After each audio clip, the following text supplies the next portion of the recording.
안녕하세요. 백목사의 세상 읽기. 이번 시간은 유대인에 대해서 알아보도록 하겠습니다. 자, 계열을 보면 나무위키는 이렇게 되어 있습니다. 한자로는 유태인이라고 한다. 유대인과 유태인 어느 쪽으로 써도 맞는 표현이다. 한자 문화권이 아닌 나라들은 원어 쪽을 존중하기 보통 유대인을 널리 쓰고 있다. 유대는 기원전 10세기부터 기원전 6세기까지 존속했던 국가인 유다 왕국의 후손으로 간주되며 그녀 민족으로는 이스라엘 왕국의 후손인 사마리아에 있다. 명칭에서 알 듯이 유대인은 중동의 히브리인에서 기원한 이스라엘 12지파 중 유다지파 또는 유다 왕국의 후손들을 가리키므로 이스라엘 왕국 분열 이전의 고대 히브리인 혹은 고대 이스라엘인을 유대인이라고 통칭하는 것은 학술적으로 틀린 표현이다. 이 이스라엘은 이스라엘 곧 야곱을 시주로 하는 민족을 뜻한다. 사실 왕국 분열 이후에도 유다 왕국의 백성들은 스스로를 이스라엘 자손으로 여겼기 때문에 학술적인 면에서 유대는 남왕국도 무너진 뒤 그 유민들이 바벨론으로 끌려간 이유 아니면 페르시아 시대부터 쓰인다.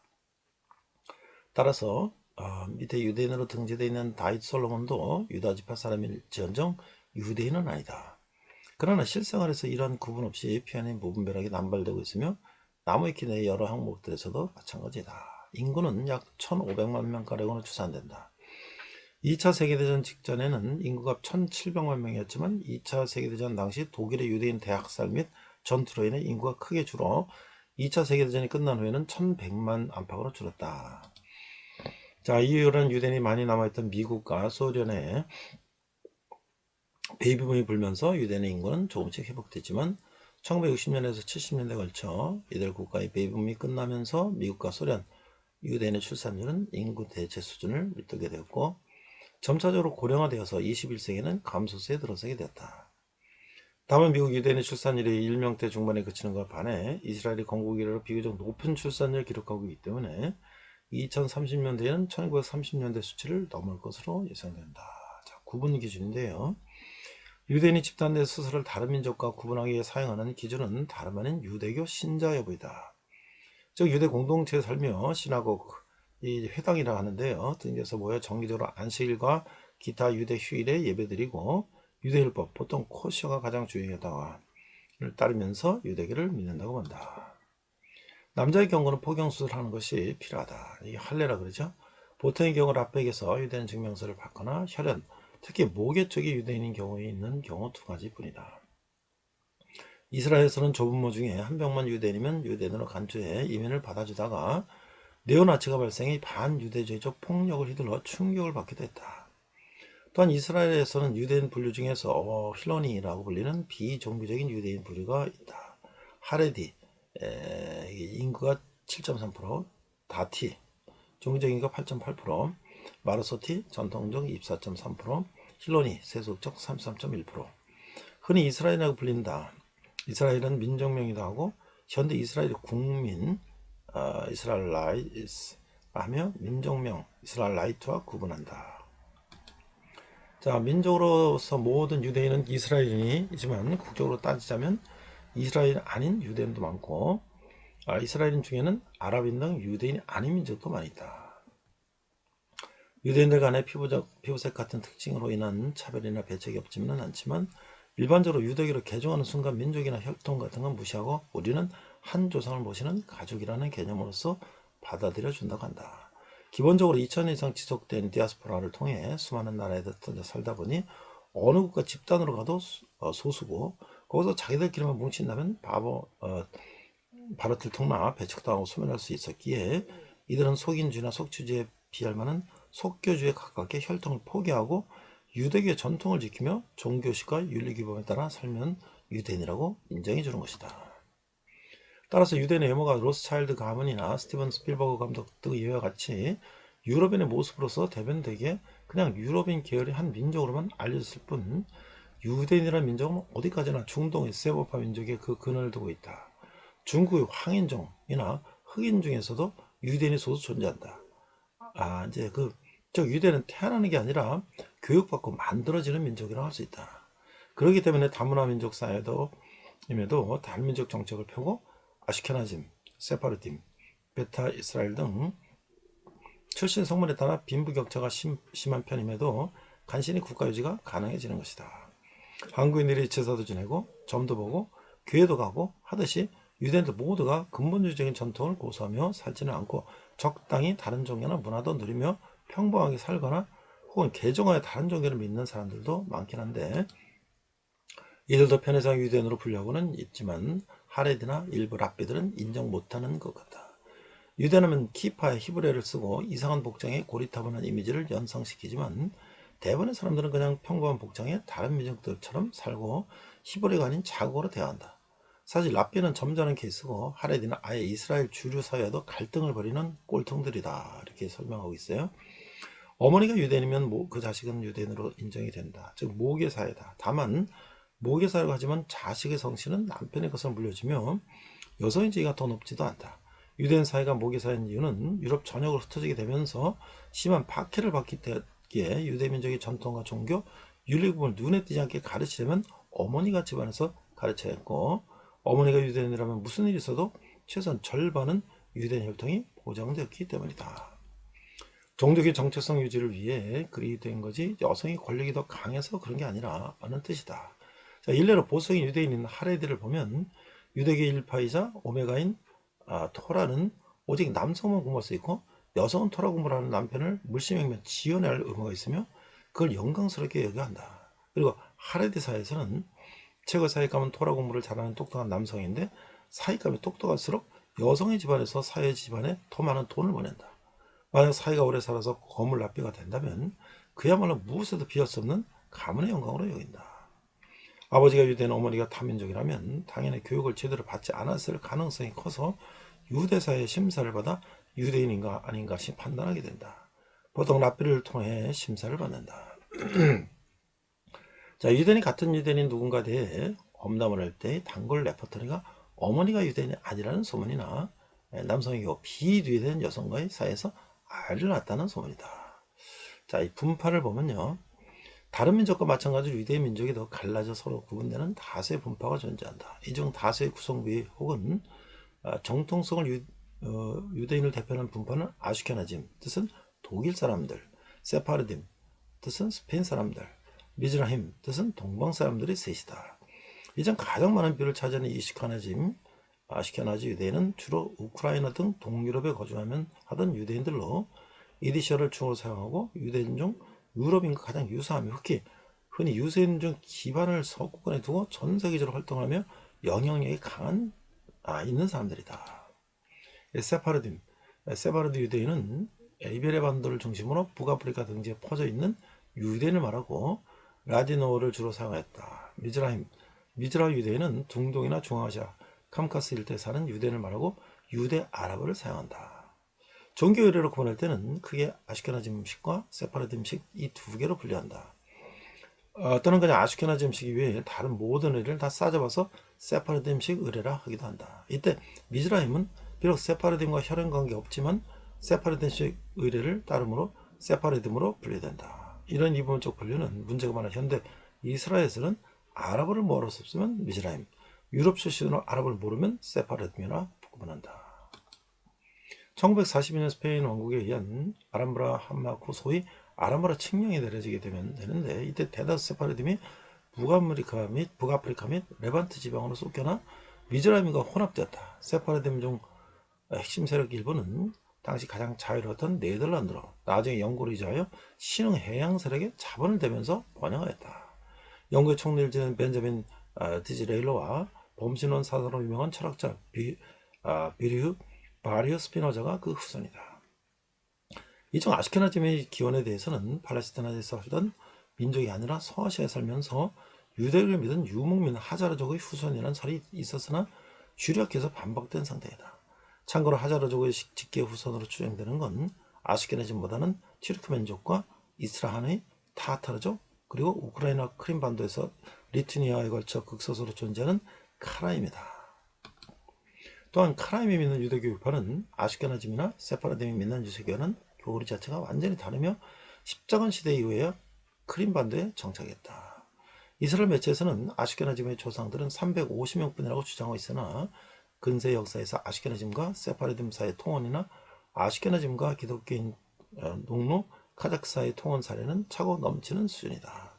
다만 유사 사례가 없는 것은 아닌데 오늘날 약 480만 명의 규모의 프랑스계 캐나다인인 인구 대다수가 17세기 캐나다 퀘벡으로 강제 유전 여성 800명의 후손으로 제한된 유전자 풀을 지녔다고 한다. 자, 네 번째는요. 유대인 분리의 정치적 담론. 유대인 분리는 정치적으로 문제가 되고 하는데 이스라엘 팔레스타인 분쟁과 관련해서이다. 자, 유럽계 유대인이 고대 유대인의 후손이라면 이들도 고대 유대인들처럼 아랍인의 모습과 가까워야 하지만 피가 섞일 대로 섞여 중동인의 피는 희석되어 버렸고 오늘날 유럽계 유대인은 전형적인 유럽인의 모습을 하고 있다. 그러나 아주 보수적인 유대인 사회 유대인들은 아랍인처럼 머리가 까만 등 상당 부분 아브라함 계통 종교의 민족의 모습을 보존하고 있다. 일본의 맥도날드를 들여오고 유대인의 상술이라는 책을 쓴 후시다 덴에 의하면 유대인들을 쉽게 구별할 수 있는 외모상의 가장 큰 특징은 네브리코라고 하는데 이는 아랍인들에 대한 인상과도 일치한다. 그아부터 현재까지 유대인들 풍자하는 일러스트에서 코를 과장하는 것을 흔히 찾아볼 수 있다. 그래서 중동 아랍인들은 이스라엘을 중동이나 마지막 유럽인의 식민지 혹은 제2의 십자군 국가라고 폄하하고는 한다. 유럽계 유대인이 이스라엘 공고한 명분이 바로 자기들 조상의 땅이라는 것인데 이렇게 되면 이스라엘 공고의 명분도 사라지기 때문이다. 그럼 밑에 나오다시피 남성 성염 색체를 통해 부계혈통을 그리고 미토콘드리아의 DNA를 통해 모계혈통을 추적할 수 있는 지금 많은 유대인들이 그 외형이 어떻다 한들 자신들에게 고대 유대인의 피가 어느 정도는 섞여 있음을 증명할 수 있다. 하지만 여기서 또 하나의 문제가 발생하는데 바로 유대 국가로서 세워진 현대 이스라엘이 유대인의 원래 땅이었던 유대 지역뿐만 아니라 자신들의 땅이 아니었던 사마리아나 갈릴레아 심지어는 아무런 연고도 없는 아랍 베두인 유목민들의 땅인 네게브 사막까지 지배하고 있다는 점이다. 실제로 이스라엘 건국 이전이나 이스라엘 초반 중심지라는 세력 실질 영토는 텔아비브와 하이파 등 가나안 북쪽 해안가와 서부 예루살렘이 사실상 진짜 영토는 다름없었으며 전제도 이 지방들의 이스라엘계 유대인들이 많다. 예루살렘 서쪽과 네게브 사막 너머 홍해, 회랑의 에일라트 등은 1947년 이후에 본격적으로 이스라엘이 되었기 때문이다. 6.1 전쟁에서 승리한 이스라엘 정부가 예루살렘으로 행정수를 이전한 이래 무려 50년의 세월이 흘렀지만 지금도 텔아비브가 여전히 이스라엘의 임시수도 기능을 유지하고 있는 이유도 그 때문이다. 물론 텔아비브와 하이파 등 서부 지역과 서부 예루살렘도 처음부터 유대인들 땅은 아니었지만 갈릴레아의 경우는 이스라엘 건국 전에 이스라엘 등을 세우게 될 이스라엘과 개 유대인들이 거주했지만 중심지나 실질적 영토로 등으로 보기엔 무리가 있으며 중심지였던 텔아비브와도 거리가 멀었다. 물론 사마리아는 하스몬 왕조 때 유대인들이 잠깐 유다의 다른 주변 지역들과 함께 침략해서 지배한 적이 있지만 이건 어디까지나 유대인의 사마리아에 대한 식민지배였고 사마리아인들은 유대인들에게 계속해서 저항했으며 유다의 사마리아 통치도 로마 제국이 유다를 정복한 뒤 유다 치하의 피지배 지역들로 독립시킴으로써 짧게 끝났다. 자, 현대 유대인인데요. 유대인은 수천 년을 걸쳐 동서양, 인도, 유럽, 어종 등 혼혈화가 상당히 진했기 때문에 혈통보다는 그 안에 있는 영혼 또는 정신을 바탕으로 한 신에 대한 믿음을 중요시하게 되어 인종이나 혈통은 큰 의미가 없어졌으며 좁은 의미에서는 풍습과 유대교 신앙 여부로 유대인의 여부를 가리는 게 더욱 의미가 있을 수도 있다. 하지만 혈통 역시 중요한 게 현실이라서 모계는 유대인이면서 자식도 유대교를 믿느냐는 무관하게 유대인으로 치는 게 일반적인 현실이다. 어머니 유대인 가족의 자녀인데 유대교를 믿지 않는다고 해서 유대인이 아니라 무슨 앵글로색선인이나 중국인이라고 할 수는 없으니 말이다. 실제로 유대인, 주이시라고 분류되는 현대인들의 상당수는 유대교도가 아니라 단지 부모가 유대인이라서 당연히 유대인이라고 불리고 있는 것이다. 세계적으로 약 1500만 명의 유대인이 분포한다. 자, 이상 나무위키에 나온 유대인에 대한 소개를 혈통과 이런 중심으로 소개했습니다. 이외에도 구약에 나오는 또 이런 인물, 아브라함부터 그런 유대인들에 대한 또 내용이 있고요. 그 다음에 현대인의 이제 뭐 스티븐 스필버그라든지 뭐 영화계, 정치계, 재계, 로스차일드 가문이라든지 이런 많은 전 세계 유대인들이 있고 또 노벨상을 가장 많이 탄 민족이 바로 유대인이다. 라는 것들이 또 다른 자료에 있습니다. 이상 백목사의 세상 읽기 유대인이었습니다. 네, 오늘은 로마서 6번째 시간으로서 유대인과 이방인을 위한 복음 9장, 10장, 11장을 나눠보도록 하겠습니다. 우리 로마서 9장 4절 5절 한글과 영어 NIV 성경으로 우리 자막을 보고 읽겠습니다. 4절 그들은 이스라엘 사람이라 그들에게는 양자됨과 영광과 언약들과 율법을 세우신 것과 예배와 약속들이 있고 5절 조상들도 그들의 것이요 육신으로 하면 그리스도가 그들에게 나셨으니 그는 만물 위에 계셔서 세세의 찬양을 받으실 하나님이시니라. 아멘. 이게 돼 있어요. 자, NIV 성경 보니까 Romans chapter 9 verse 4 to 5인데요. 자, 4절 The people of Israel theirs is the adoption as sons. Theirs the divine glory, the covenant, the receiving of the law, the temple worship, and the promises. 5절 These are the patriarch, and from them is traced the human ancestry of Christ, who is God of all, forever praised. Amen. 이렇게 돼 있어요. 자, 우리가 이 유대인에 대해서 한번 우리가 살펴볼 텐데요. 이 9장, 10장, 11장은 바울이 삽입장이라고 하는데 유대인에 대한 안타까운 심정을 이제 말하고 있는데요. 그럼 유대인은 누군가?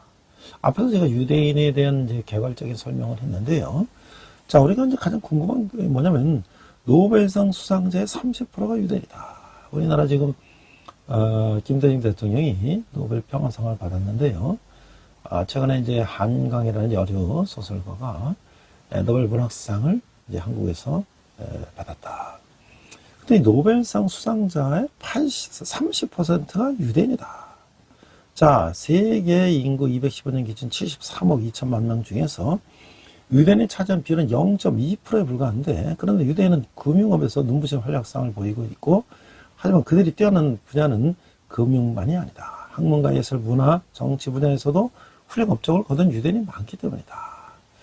자, 이런 물리학자인 알버트 아인슈타인이나 줄리어스 로버트 오펜하이머, 수학자 존 폰 노이만, 심리학자 지그문트 프로이드, 철학자 비리우 스피노자, 철학자, 경제학자, 역사학자, 사회학자, 정치론가, 언론인, 사회주의 혁명가라는 다양한 닉네임을 가지고 있는 칼 마르크스, 화가인 마르크스 샤갈, 소설가 프란츠 카프카, 시인 하이네, 이스라엘 건국의 아버지 테오드 헤르츠, 피아니스트이자 지휘자인 블라디미르 이시케나지, 음악가 구스타브 말러, 펠릭스 멘델스존, 피아니스트이자 작곡가 조지 거신, 지휘자 레너드 번슈타인, 철의 연인으로 불리는 이스라엘 여성 총리 골다 메이어, 영화감독 스탠리 큐브릭 등이 이제 유대인이라는 거예요.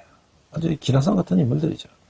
통계에 따르면 1901년 노벨상이 제정된 후 2015년까지 노벨상을 수상한 총 1082명 중 약 30%가 유대인이다. 특히 경제학상은 전체 약 42%가 유대인이 수상했다. 그러니까 물리학상과 생리학상은 30%가 유대인이 차지한다. 세계 인구의 0.1%에 불과한 유대인이 노벨상을 휩쓸고 있는 것이다. 그렇다면 대체 유대인 중에 이렇게 뛰어난 인물이 많은 것은 왜일까? 그 의문은 대한 답으로 예전에는 환경설이 제시됐다. 유대인은 예루살렘에서 쫓겨나 세계 곳곳을 유랑하면서 상상을 초월하는 핍박과 멸시를 받으면서 유대교 신앙만을 목숨처럼 끈질기게 지켰다. 이것이 이제 경남 도민신문에 났던 기사예요. 두 번째는 노벨상 수상자들이 유대인이 많은 5가지다. 이게 이스라엘 대사관에서 나온 자료인데요. 자, 전 세계 인구의 0.1%를 차지하는 약 1,500만의 유대인이 남한의 인구는 세계 1%인 근처 한 5,100만 정도 되는데, 그러나 1901년부터 2015년까지 역대 노벨상 수상자를 보면 한국의 노벨상 수상자 단 1명, 현재는 2명입니다. 안벨 문학상까지. 유대인들은 화학, 경제, 문학, 물리, 생리학 및 약학 평화상 부분을 휩쓴 194명의 노벨상 수상자들이 있습니다. 이것은 전체 수상자의 22%가 유대인임을 드러냅니다. 심지어 억압받은 민족으로서 함께 뭉쳐서 제대로 된 시너지를 발휘하고 있지는 못하고 있지만 세계적으로 다방면에서 영향을 펼치고 있습니다. 그렇다면 그들은 어떻게 오늘날 이상을 펼칠 수 있게 되었을까요? 처음에 이스라엘 대성하는 많은 자료는 첫 번째, 토라의 중요성이다. 토라. 유대인들은 자녀들이 어렸을 때부터 신앙교육에는 쉐마, 들으라 이스라엘이요. 이게 듣는 교육을 시키는 거예요. 들으라는 뜻의 쉐마에서 보듯이 부모가 특히 어머니가 자녀들에게 모세 오경인 토라를 들려주게 되는 거예요. 심지어 그들이 5권의 책을 통째로 외울 수 있도록 유도하기에 뛰어난 암기력을 가질 수 있게 됐다. 또한 자녀들이 자신들의 종교를 사랑할 수 있도록 말씀에 꿀을 묻혀 핥도록 하고 손목과 머리에 말씀이 적힌 띠를 두르게 하여 언제 어디서든 토라에 대해 생각할 수 있도록 만듭니다. 이거는 지혜가 담겨있는 글이기에 탈무드와 더불어 아이들의 사고의 확장과 종교적 기틀을 잡을 수 있도록 돕습니다. 두 번째는 토론이 자유스러운 게 그러니까 유대인들은 자녀들에게 답을 주지 않는 대신 스스로가 찾도록 유도하고 보조합니다. 유대인들은 가정에서부터 교육을 몸소 실천합니다. 그래서 자녀가 어렸을 때는 책을 자주 읽어줍니다.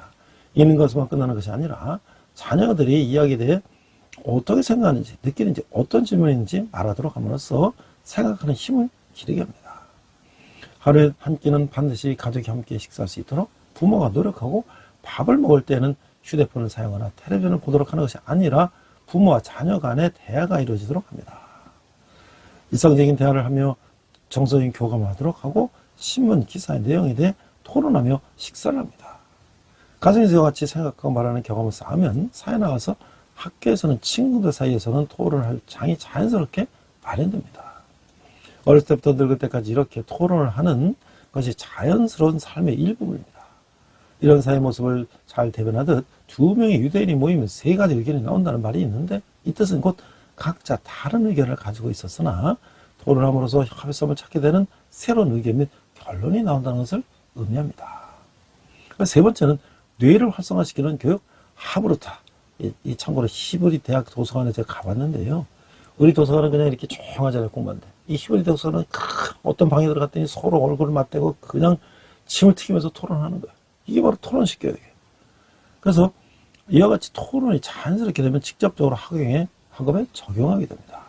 학업에서 토론 능력을 가르치는 연장선이 하브루타라고 쓰이는데 보통 4명의 학생들이 짝을 지어 서로 가르치고 토론하면서 공부하는 방식입니다. 서로에게 가르치면 공부 내용을 잘 알아야 할 때 내용을 미리 파악하고 생각을 정리해 놓아야 합니다. 토론을 하려면 자기 분량을 철저히 알아야 하기에 자연스러운 자기주도 학습을 할 수 있는 것입니다.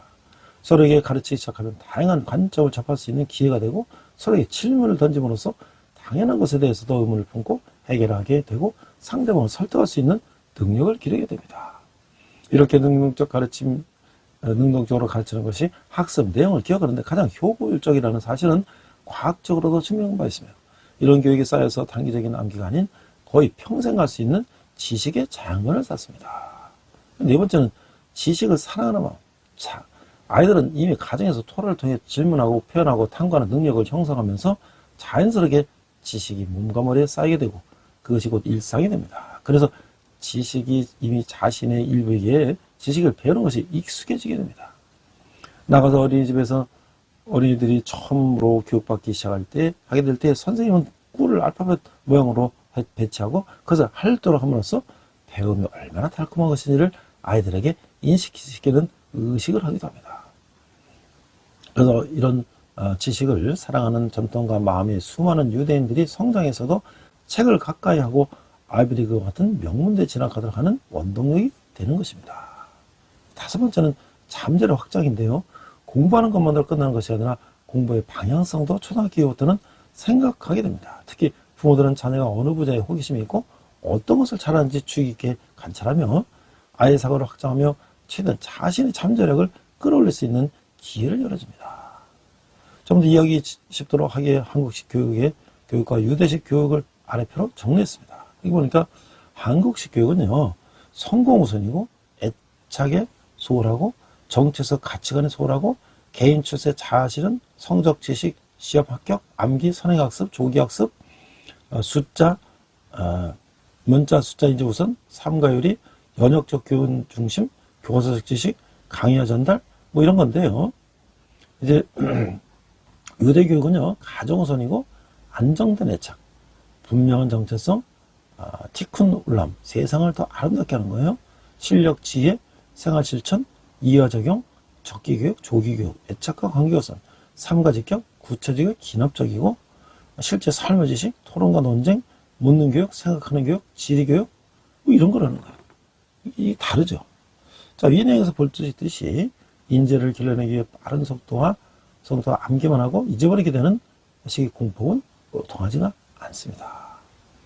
시간을 두고 나무를 키우듯이 물과 거름과 지대를 두며 체계적이고 든든하고 무엇보다도 학생들의 역량과 잠재력을 펼칠 수 있는 방식으로 진행되어야 합니다. 앞으로는 한국 사회가 좀 더 효과적인 공부를 장려하기를 기대하며 이 글을 읽거든 여러분부터 가정에서 실체를 보는 것은 어떨까요? 이게 유대인이 공부를 잘하는 그런 이유인 거예요. 자, 그래서 이제 유대인들이 어떤 민족인가? 그래서 유대인들이 이제 고대 가나안에서 아브라함에게서부터 이제 시작됐고, 유대 민족은 그 요셉이 이제 이집트로 노예가 됐다가 그 모세를 통해서 출애굽해서 이제 가나안 땅에 정착하고 그 왕국을 세웠는데 나중에 이제 바벨론, 이라크에 포로 잡혀가고 또 페르시아의 이제 지배를 받다가 포로 풀려나서 다시 돌아왔지만 결국 또 로마의 지배를 받고 결국은 이제 전 세계로 흩어지는 그런 이제 이스라엘 역사가 있었죠. 그 유럽의 이전 유대들은 오랫동안 동하지 않은 정체성을 지키며 살아왔는데 중세도 아주 동반되지 않고 차별을 겪었어요.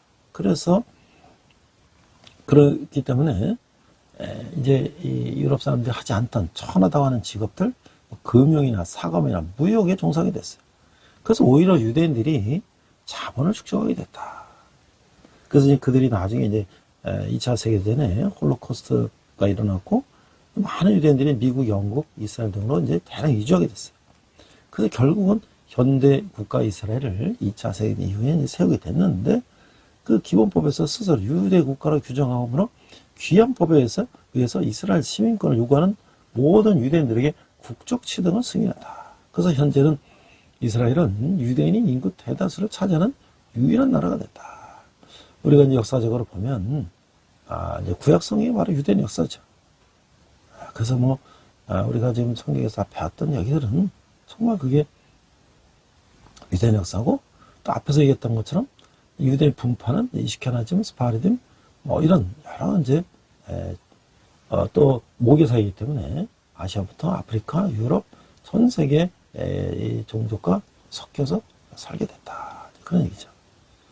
자, 그래서 이제 오늘날의 유대인, 그래서 오늘날은 2차 세계대전 이후에 이전에는 전 세계 유대인 인구가 약 1,800만 정도 했는데 히틀러가 지금 한 600만 명을 죽였기 때문에 한 1,000만 명으로 줄었다가 다시 이제 한 1,400만 정도가 됐다. 그러니까 이스라엘이 한 600에서 지금 한 800만 정도 되는 거로 알고 있죠. 그래서 이제 소련의 경우는 자고를 피해서 들어온 유대인들은 거의 한반도까지 이제 도피시켰어요. 그 일대 유대인 자치가 형성되었고, 훗날 나치들의 평화제 유대인 자치에 살던 유대인들이 대부분이 독일로 갔어요. 그래서 독일에 이제 유대인이 또 많이 살게 됐죠.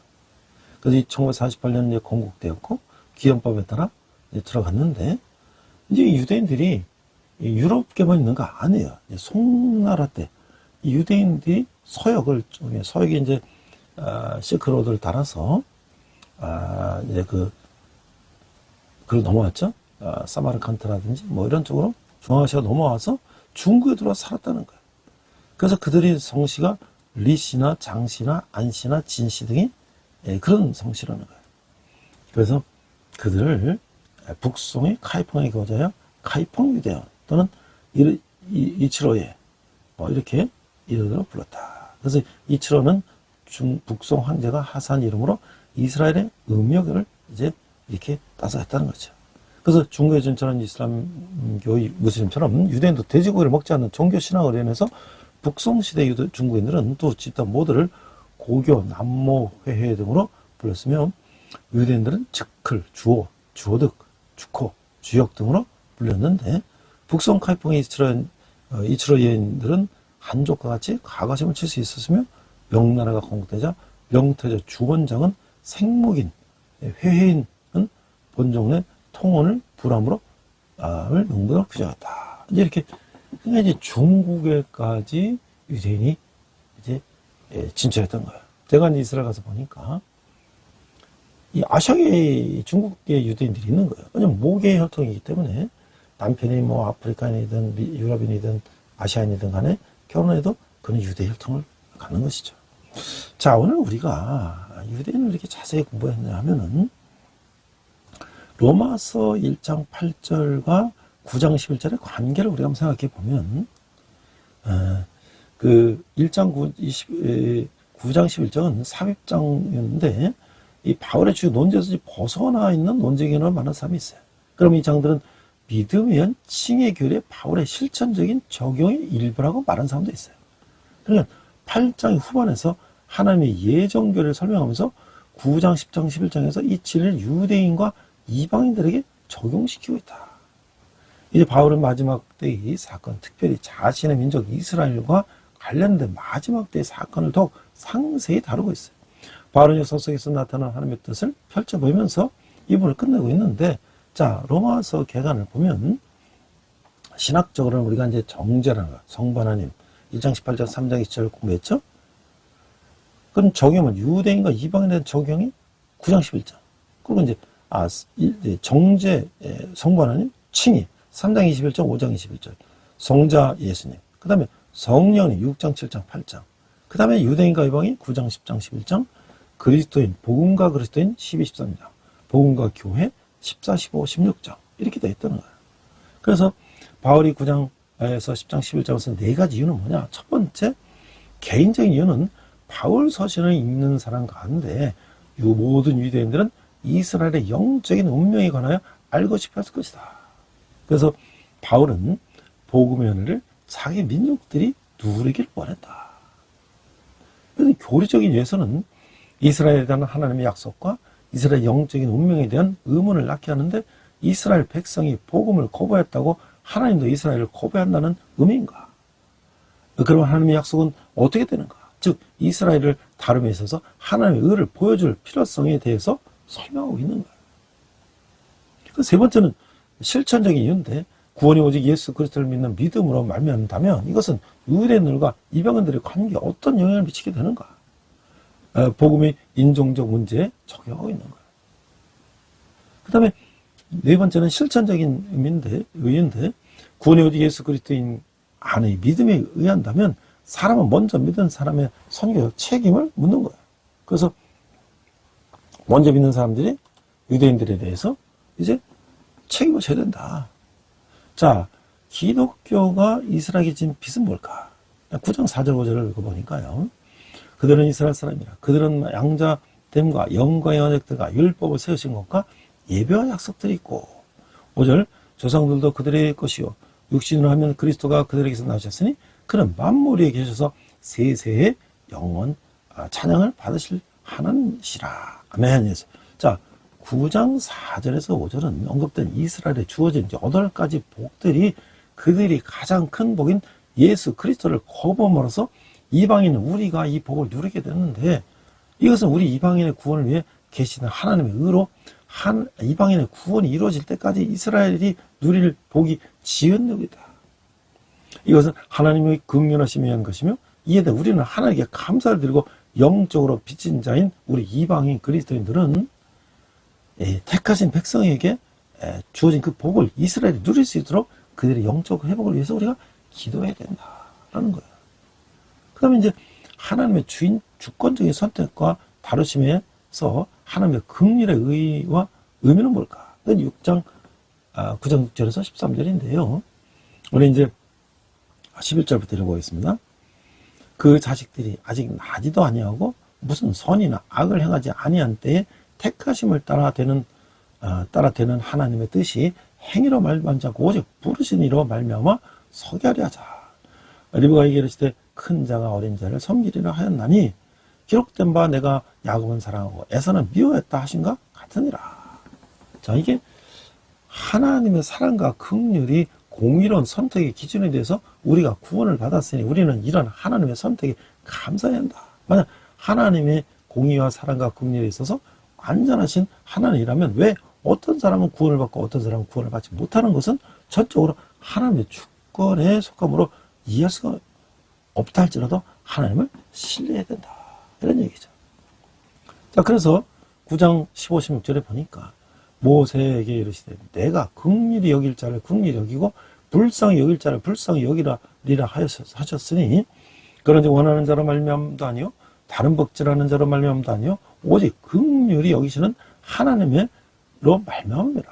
자, 21절에서도 사도 바울은 귀 있을 그릇과 칠 있을 그릇을 관해서 말하고 있어요. 이 그릇이라는 단어는 그것이 사용될 목적이나 쓰임을 말하는 것인데 9장 20장 21절 보니까 20절 이 사람아 네가 누구에게 감히 하나님께 반문하느냐 지음을 받은 물건이 지은 자에게 어찌 난 이같이 만들었느냐 말하겠느냐. 21절 토기장이가 진흙 한 덩이로 하나는 귀 있을 것을 하나는 천 있을 것을 만들 권한이 없느냐. 그렇죠. 토기장이가 진을 가지고 마음대로 만들 수 있는 거죠. 하나님은 인간을 마음대로 칠 수 있다는 거예요.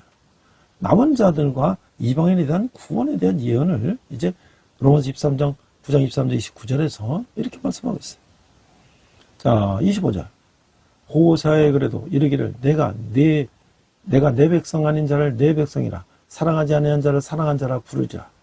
26절 너희는 내 백성이 아니라 한 그곳에서 그들이 살아계신 하나님의 아들이라 일컬음을 받으리라 함과 같으니라. 자, 이게 2장 호세아 이제 1장 6절 9절 10절 2장 23절에서 호세아의 두 아들 로루하마와 로암미 이제 내 백성이 아니다라는 뜻이에요.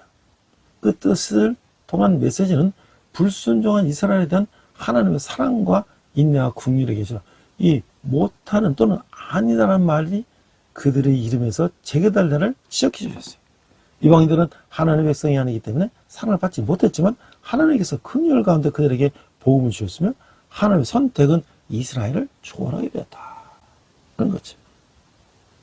자, 그래서 9장 27절 29절에 보니까 27절 또 이사야가 이스라엘에 권하여 여치되 이스라엘 자손들의 수가 비록 바다의 모래가 될지라도 남은 자만 구원을 받으리라. 28절 구주께서 땅에서 그 말씀을 이루고 속히 시행하시리라 하셨느니라. 또한 이사야가 미리 말한 바 같이 만간에 주께서 우리에게 씨를 남겨두지 아니하셨더라면 우리가 소돔같이 되고 고모라 같았으리라 함과 같으니라. 그래서 이사야서 10장 22, 23절은 이스라엘이야. 네 백성이 바다의 모래 같을지라도 남은 자만 돌아오리니 넘치는 공의로 회멸이 작정되었습니다. 이에 작정되었은 즉 주 만군의 여호와께서 온 세계 중에 끝까지 행하시리라. 주 만군의 여호와께서 온 세계 중에 끝까지 행하시리라 라는 것을 깨닫지 못했어요. 소돔과 같고 고모라 같았으리라는 죄지은 이스라엘은 소돔과 고모라처럼 완전히 소돔 같고 고모라 같았다는 것이죠. 이 죄지은 이스라엘은 소돔과 고모라처럼 완전히 멸망이 되는 거야. 남은 자들의 구원이 하나님의 긍휼하심의 근거이며 이스라엘과 맺은 하나님의 언약에 대한 하나님의 신실하심의 증거라고 하는 거예요. 남은 자들이 실존이야말로 하나님께서 이스라엘을 구원하시겠다는 약속을 지키실 것이라는 확신을 우리에게 준다고 하는 것이죠. 자, 그러면 이스라엘이 구원을 받지 못한 이유가 뭐냐? 9장 3절에서 10장 3절에 보니까 이 불신 때문에 32절 어찌 그러하냐? 이는 그들이 믿음을 의지하지 않고 행위를 의지함이라. 부딪힐 돌에 부딪혔느니라. 33절 기록된 바 보라 내가 걸림돌과 갇히는 바위를 지원해 두느니 그를 믿는 자는 부끄러움을 당하지 아니하리라 함과 같으니라. 그래서 이제 그들은 거부했다는 거야. 하나님의 섭리를 거부했어요. 그 로마서 10장 1절에 3절에 1절 형제들아 내 마음을 원하는 바와 하나님께 구하는 바는 이스라엘 위함이니 곧 그들로 구원을 받게 함이라. 내가 증언하노니 그들이 하나님께 열심히 있으나 올바른 지식을 따른 것이 아니니라. 하나님의 의를 모르고 자기 의를 세우려고 하면서 하나님의 의에 복종하지 아니하느니라. 그래서 이 예수 그리스도를 믿는 믿음으로 기꺼이 구원받기를 원하지 않았기 때문이라는 거예요. 그래서 그들의 신앙이 율법을 준수함으로써 하나님과 올바른 관계를 맺는다는 그들의 생각의 근거한 것과 복음이 가져다는 지식을 거부했다는 거예요. 그래서 결국 이방인들이 단순한 그리스도를 믿음으로써 구원과 하나님의 의를 알게 됐는데 비해 소수의 남은 자 유대인들을 제외한 이스라엘 민족은 그리스도를 믿는 믿음이 그들을 위한 하나님의 의의 길이라는 것을 깨닫지 못했다고 하는 것이죠. 그래서 그들은 그들의 신앙이 율법을 준수함으로 하나님과 올바른 관계를 맺는다고 생각하므로 복음이 그들에게 가져다 준 지식을 거부함으로써 하나님에게 걸려 넘어지게 되며 이 멸망에 이르게 된다는 것이죠. 이게 베드로서 2장 3절에서 8절 말씀이에요. 이것은 하나님이 그들의 구원을 꺼내신 것이 아니라 이스라엘이 하나님의 구원을 조건, 즉 오직 예수 그리스도를 믿는 믿음으로 구원을 받기를 거부했기 때문이다 이거죠. 그래서 구원에 의한 조건들이 세계 복음에 대한 우리의 책임과 어떤 관계인가? 그러니까 주 예수 그리스도를 믿는 것이 우리 하나님과 올바른 관계를 갖게 하며 죄를 이기는 승리의 삶을 살아가게 하는 유일한 방법이라는 것을 깨달으면서 우리가 구원을 얻었기 때문에 복음을 받아 누리게 드리게 된 모든 사람에게 그리스도가 구원을 얻었기 때문에 복음을 받아들이게 된 모든 사람들에게 그리스도께서 복음을 주셨음을 전해야 하는 책임이 있다는 거예요.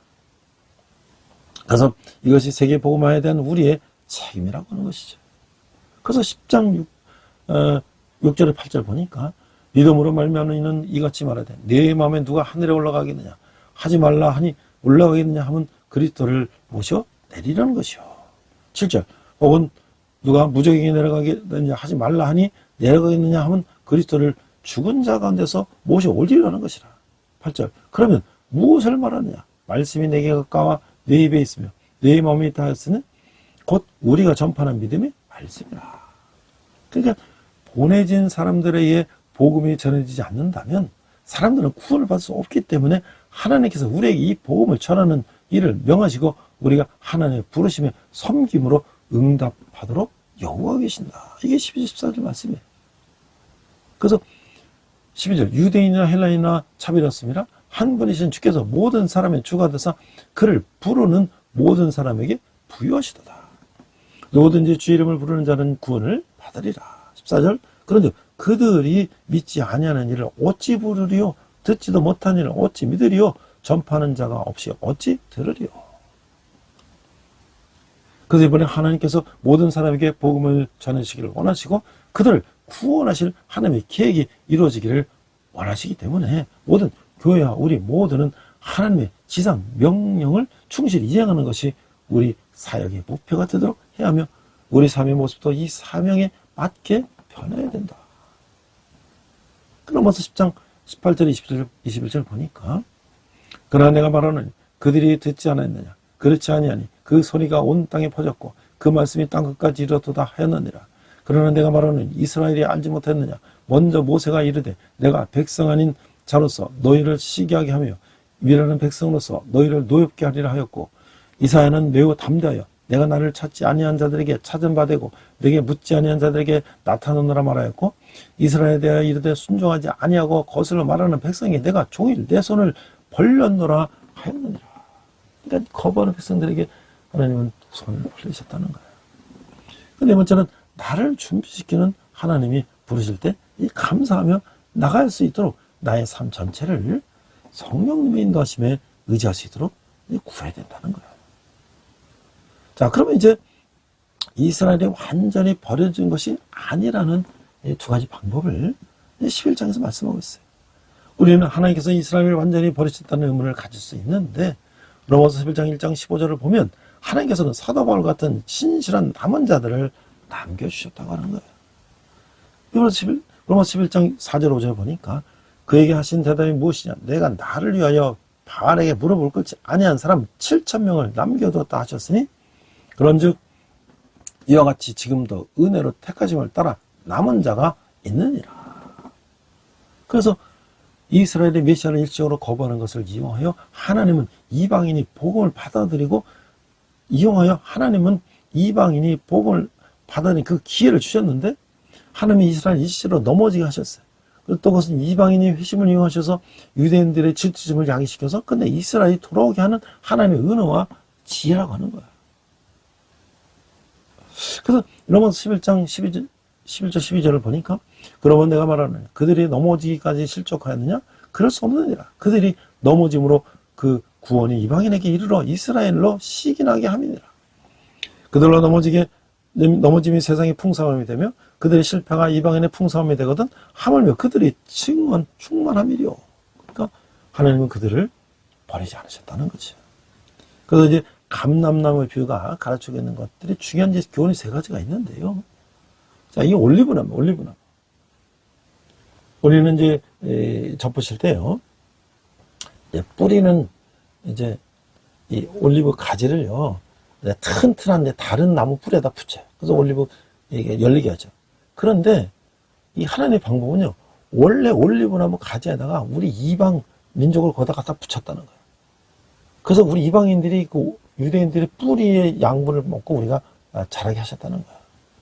그래서 나무의 뿌리와 줄기가 하나님께 속해 있기 때문에 꺾여진 가지, 예수 그리스도를 안 믿는 유대인들은 꺾여져 나갔고 접붙여진 가지, 이방인 그리스도인이 우리가 접붙였는데 모두가 하나님에 속해 있는 것이다.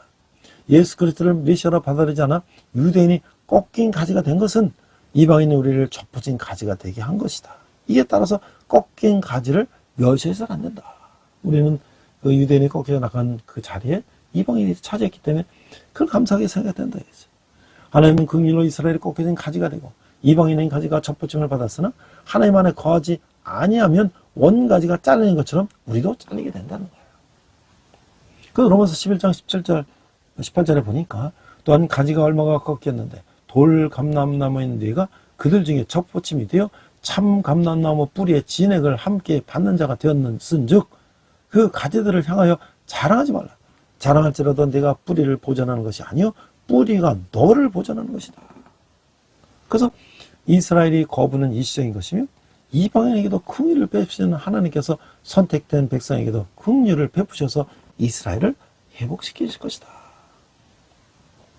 로마서 11장 20에서 22절 보니까 옳도다 그들은 믿지 않으므로 꺾이고 너는 믿음으로 섰느니라. 높은 마음을 품지 말고 도리어 두려워하라. 하나님의 원가지를 아끼지 아니하셨은즉 너도 아끼지 아니하시리라. 그러므로 하나님의 인자심과 준엄하심을 보라. 넘치는 자들에게는 준엄하심이 있으니 너희가 만일 하나님의 인자심에 머물러 있으면 그 인자가 너에게 있으리라. 그렇지 않으면 너도 찍히는 바 되리라. 그래서 이것으로 하나님께서 그리스도 안에서 우리를 하나 되게 하실 때 유대인들과 이방인들을 아름답게 돌보시는 것을 알 수가 있는 거예요. 그 로마서 11장 23절 24절 보니까 그들도 믿지 않은 데 머무르지 아니하면 접붙임을 받으리니 이는 그들을 접붙인 능력이 하나님께 있습니다. 내가 원 돌감나무에서 찍힘을 받고 본성을 거슬러 좋은 감람나무에 접붙임을 받았으니 원 가진 이 사람들이 얼마나 더 자기 감람나무에게 접붙이심을 받으라. 그래서 이 내용을 우리가 정리하면 이 참남나무는 뭐야? 그 이스라엘 민족이에요. 이 꺾어진 나무예요. 그래서 예수님은 거범으로 잘려져 나갔어. 근데 접붙여진 돌감나무는 뭐야? 우리 이방인들이 예수님 믿음으로 그 아브라함의 후손이 됐다는 거예요. 우리가 이제 정리를 해보면 로마서 9장에서 10장, 11장은 믿음이 한 칭에 대한 바울의 주장과 어떻게 조화되고 있을까요? 그건 대부분의 로마서 개요들은 1장에서 11장을 신학적인 장으로 12장, 16장을 실천적인 장으로 구분해요. 그러나 이 바울의 실천적인 정의의 일부로 이제 9장, 11장도 볼 수가 있다는 거죠. 그래서 9장, 10장, 11장에서 이 진리들을 유대인들과 이방인들에게 적용시키고 있다는 거예요. 그래서 바울이 9장, 10장, 11장을 써내려는 그 이유는 뭘까? 첫째, 개인적으로 이스라엘의 영적인 운명을 위해서요. 그는 복음의 은혜를 함께 누리길 원했죠. 둘째, 하나님의 약속과 이스라엘의 영적인 운명에 대한 하나님의 언약에 대해서 말을 했던 거예요. 세 번째는 구원이 오직 믿음을 말미암는다는 사실을 다루며 복음은 인종을 초월한다는 사실을 언급하고 있다.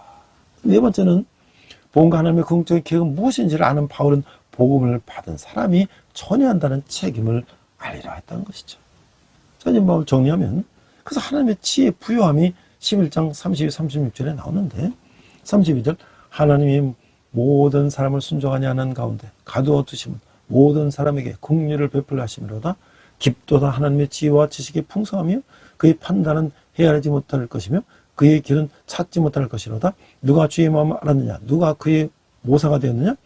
누가 주께 먼저 드려서 갚으심을 받겠느냐? 이는 만물의 주께서 나오고 주로 말미암고 주에게로 돌아감이라. 그에게 영광이 세세토록 있을지어다. 아멘 하고 마무리하고 있는 거예요. 그래서 34장에서 36절에 보면 바울은 그가 지금까지 논했던 구원의 위대한 이 계획에서 압도당하고 있어요. 그러나 우리에게 복음이 전 세계에 선포되는 것과 그리스도를 믿는 믿음 안에서 유대인과 이방인이 함께 구원받는 하나님의 계획을 보여주고 있는 것이죠. 우리는 하나님께서 이스라엘의 불신앙마저도 이방인의 구원을 위한 기회로 삼으셨다는 것을 우리가 봤어요. 그래서 그리고 이제는 이스라엘의 회복과 그리스도의 영원한 나라에 대한 찬양으로 이제 이분을 우리가 이제 마무리 짓고 있는 것이 전혀 어색하지가 이상하지 않다는 거죠. 의도하올 바울과 함께 깊도다 하나님의 지혜와 지식이 풍성하며 영광이 세세했을지어다. 아멘이라고 우리도 외쳐야 된다는 것이죠. 기도하겠습니다. 하나님 아버지 은혜를 감사합니다. 우리가 로마서 9장 10장 11절을 보냈어요. 하나님께서 예수 그리스도 이 땅에 보내셨는데 유대인들은 그를 거부함으로 말미암아 그들이 전 세계로 유립방황하며 정말 그런 고난 가운데 있어. 그래서 우리 이방인들이 우리 조선 땅에도 성교사님들 오셔서 우리가 이방인 돌감나무였지만 그 참 감나무에 접붙여서 우리가 아브라함의 영적인 자손에 대해서 이렇게 나라가 번성하고 우리가 정말 하나님을 찬양하는 나라가 된 것을 너무 감사합니다. 그러나 저 유대인들 참 감람나무의 예수를 거부하고 잘려당한 저들에게도 다시 하나님의 예수님을 그리스도로 영접하며 하나님의 찬양이 되게 하시고 그리고 전 세계에 예수 그리스도 알지 못하는 많은 민족들에게 우리가 그들에게 복음을 전하게 하시고 또 북한에서 정말 예수를 믿고 성경 보고 기도하고 잡혀가서 평생을 이제 죽음과 노동 가운데 질병과 굶주림으로 생체 시험으로 추구하는 우리 북한 백성들에게도 하나님의 정말 놀라운 역사가 함께 하셔서 그들이 구원받고 이 땅이 통일되며 이 땅이 하나님을 찬양하는 그런 나라가 될 수 있도록 하나님 인도하여 주시옵소서. 감사를 드리며 예수님 이름으로 기도했습니다. 아멘.